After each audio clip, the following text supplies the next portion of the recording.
प्रधानमंत्री राज्यसभा का सदस्य हो तो उसे 6 माह के भीतर लोकसभा का सदस्य होना पड़ेगा? एकदम नहीं। भारतीय संसदीय परंपरा में प्रधानमंत्री दोनों सदन में से किसी भी सदन का व्यक्ति बन सकता है। जैसे हमारे मोदी जी लोकसभा के सदस्य हैं, इनसे पहले मनमोहन सिंह राज्यसभा के सदस्य थे। तो राज्यसभा के सदस्य भी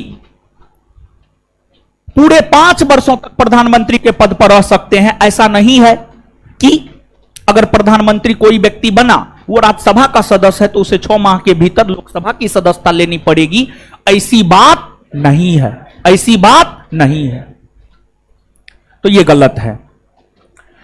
वह केवल राज्यसभा में ही सरकारी नीतियों की घोषणा कर सकता नहीं।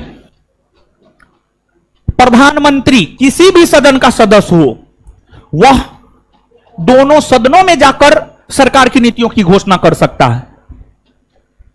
जैसे मोदी जी क्या सरकार की नीतियों की घोषणा सिर्फ लोकसभा में करेंगे? नहीं, लोकसभा में भी करेंगे और राज्यसभा में भी करेंगे। मनमोहन सिंह सिर्फ राज्यसभा में सरकार की नीतियों की घोषणा करेंगे? नहीं, मनमोहन सिंह राज्यसभा में भी सरकार की नीतियों की घोषणा करेंगे और लोकसभा में भी सरकार की नीतियों की घोषणा करेंगे।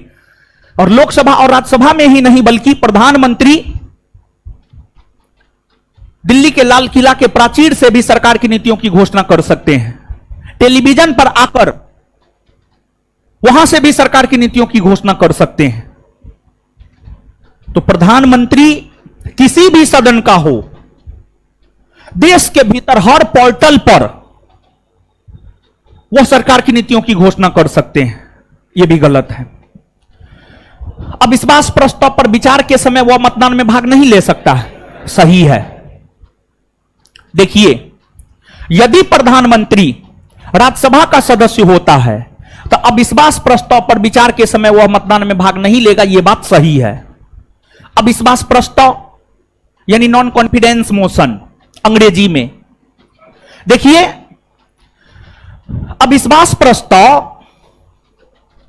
की अगर हम बात करें तो जो अविश्वास प्रस्ताव है यह लोकसभा में लाया जाता है और अविश्वास प्रस्ताव को राज्यसभा से कोई लेना देना ही नहीं है। अविश्वास प्रस्ताव का काम लोकसभा में ही खत्म हो जाता है।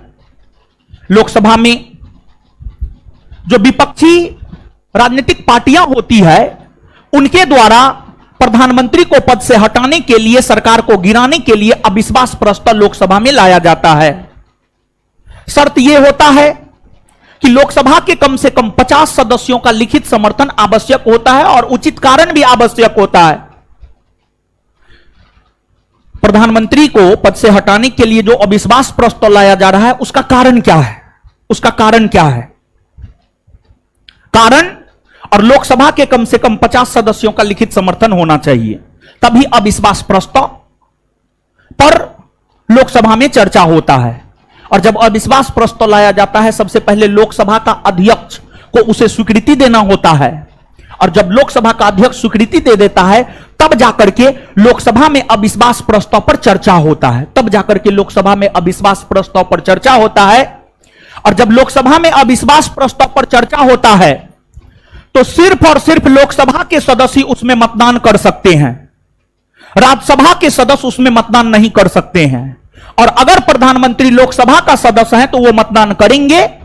अगर मोदी जी के खिलाफ अविश्वास प्रस्ताव लाया जाएगा तो मोदी जी मतदान करेंगे। लेकिन अगर मनमोहन सिंह राज्यसभा के सदस्य थे, अगर उनके खिलाफ लाया जाता तो वे मतदान इसलिए नहीं कर सकते थे क्योंकि वे लोकसभा के सदस्य थे ही नहीं।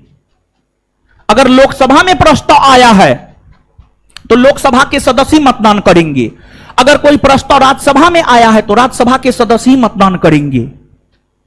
तो लोकसभा में आता है तो लोकसभा के ही सिर्फ सदस्य मतदान करते हैं, राज्यसभा के सदस्य मतदान नहीं करते हैं। प्रधानमंत्री अगर राज्यसभा का सदस्य है तो वह अविश्वास प्रस्ताव पर मतदान नहीं कर सकेगा। सही है, ये आंसर यही होगा।